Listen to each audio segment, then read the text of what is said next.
Alors tout y passe. Dilapidation des ressources pétrolières. Mais de quelles ressources pétrolières l'on parle? Et de quelles ressources gazières? Le pétrole, malheureusement, est un domaine assez spécial et assez spécialisé, où ceux qui en parlent le plus n'en savent rien du tout. Et ceux qui connaissent ne parlent pas. Parce que leur éthique et leur responsabilité et l'exigence de responsabilité dans ce secteur fait qu'on ne peut pas se permettre à tout instant et à tout moment de tout dire et dans tous les sens. Moi, je fais partie de cette génération de géologues qui ont travaillé, et avant nous d'autres générations, et après nous d'autres, pendant plus de 50 ans, voire 60 ans d'exploration. Nous avons fait toutes les capitales du monde, tous les lieux pétroliers, pour attirer ces compagnies aujourd'hui qui se bousculent au Sénégal. Tous les ans, au moins 2 à 3 fois, à travers les meetings internationaux pour vendre le potentiel de notre bassin. Personne ne voulait venir.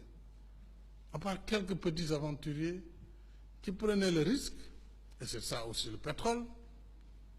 Lorsque le bassin n'est pas attractif, il n'y a que quelques brokers, comme on dit, qui peuvent parcourir des zones parfois dangereuses. Le Sénégal n'est pas dangereux, mais il y a des pays plus compliqués qui vont aller prendre des données, les traiter, essayer de les vendre dans les forats pour attirer des compagnies mineures qui, à leur tour, feront de la sismique et quand elles auront un peu de potentiel, pourront risquer un puits pour après essayer d'attirer d'autres plus grands. Voilà comment pendant 56 ans nous avons vécu, et avant l'indépendance, plus de 500 milliards de francs investis à perte, sans qu'il n'y ait la moindre découverte en dehors du petit puits de Gadiaga, 14 DN14, et du puits de Diamniadio, DN14, et de Gadiaga que donc la compagnie du jeune Baldé est en train d'exploiter. Sinon zéro. Et c'est pourquoi le Sénégal ne pouvait pas encore attirer de grandes compagnies. Et je dis que le pétrole est la recherche pétrolière est une activité sérieuse qui est régie par un code pétrolier, une loi. Ici, elle date de 1983, qui définit tout le cadre d'intervention. Tout, rien n'est fait au hasard et personne ne peut se permettre de s'amuser en cette matière sur les conventions pétrolières. Aucun gouvernement, aucune autorité, puisque tout est régi par le code pétrolier qui lui-même a défini et a renvoyé vers un décret qu'on appelle la convention type qui définit comment le contrat il est signé jusqu'au moindre détail, à la moindre virgule. Et à l'époque, le Sénégal s'était fait assister par la Banque mondiale qui a désigné des experts, des consultants émérites, des cabinets d'avocats qui ont écrit cette loi avec les experts nationaux. Et l'accord d'association, tout cela est annexé à la loi.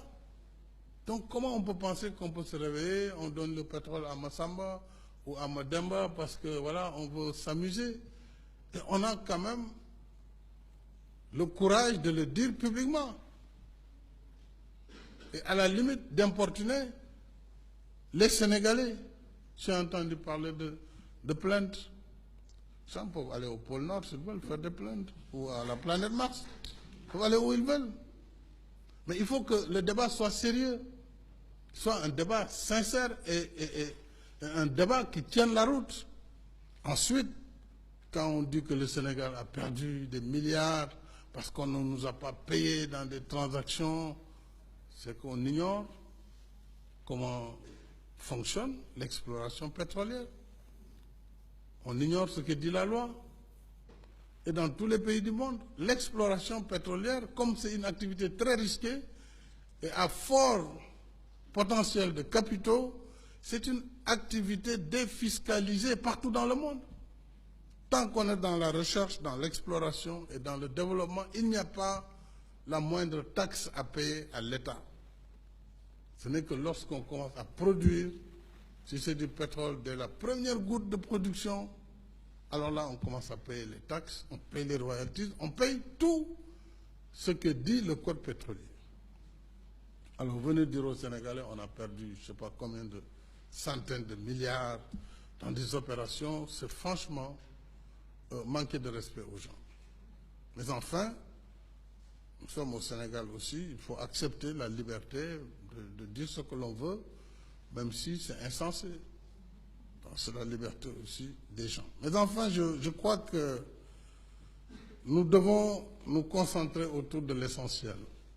L'essentiel, c'est que nous devons faire en sorte que cette jeunesse puisse avoir un avenir prometteur, que cette jeunesse puisse avoir un emploi. Et l'emploi, c'est l'économie qui le crée. C'est dans les dynamiques de croissance positive et durable que l'emploi peut être créé. Ce n'est pas dans le verbiage, ce n'est pas dans les promesses politiques non plus de gouvernements qui n'ont pas de repères. Mais c'est en travaillant sérieusement dans tous les secteurs, comme nous essayons de le faire en ce moment, que les secteurs vont générer l'emploi. Que ce soit le secteur primaire, qui est un moteur d'emploi, un moteur aussi de croissance, mais un secteur primaire modernisé, soutenu, où nous maîtrisons les facteurs de production. C'est ce que nous essayons de faire avec le PRACAS, à travers cette déclinaison sur le programme national d'autosuffisance en riz, ou les autres programmes sectoriels. C'est ce que nous faisons dans le secteur de l'industrie, où nous avons eu la relance industrielle, ce qui a été à la base de la croissance de 2015 et 2016, puisque les ICS qui étaient mourantes lorsqu'on arrivait, les ICS étaient complètement en faillite. Lorsque j'allais à Tivaouane, c'était des foulards rouges pour dire qu'il faut sauver les ICS. Plus de 1100 emplois menacés. Aujourd'hui, les ICS ont repris. La Sonacos a repris. La Sénélec, en 2012, l'État a mis 105 milliards de subventions. 105 milliards. Aujourd'hui, que nous mettons sur les routes, sur la CMI et sur d'autres politiques. C'est ça le progrès. À force d'améliorer. Parce que la Sénélec, vous vous rappelez des émeutes de l'électricité de 2011.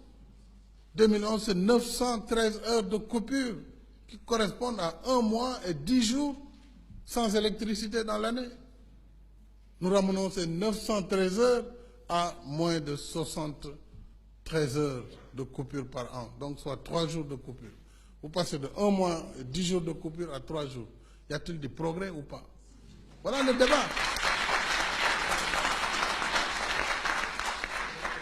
Bien sûr, ce débat ne peut pas intéresser l'opposition parce qu'elle est perdante à tout point de vue.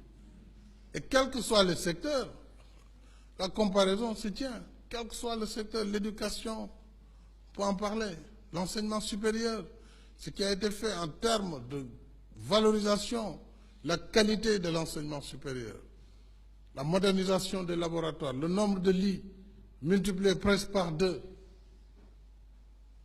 le doublement de l'investissement sur l'enseignement supérieur. Alors, les gens ne parleront pas de ces sujets-là, parce que c'est des sujets, évidemment, où le peuple comprendra aujourd'hui que le pays est dans une dynamique de progrès.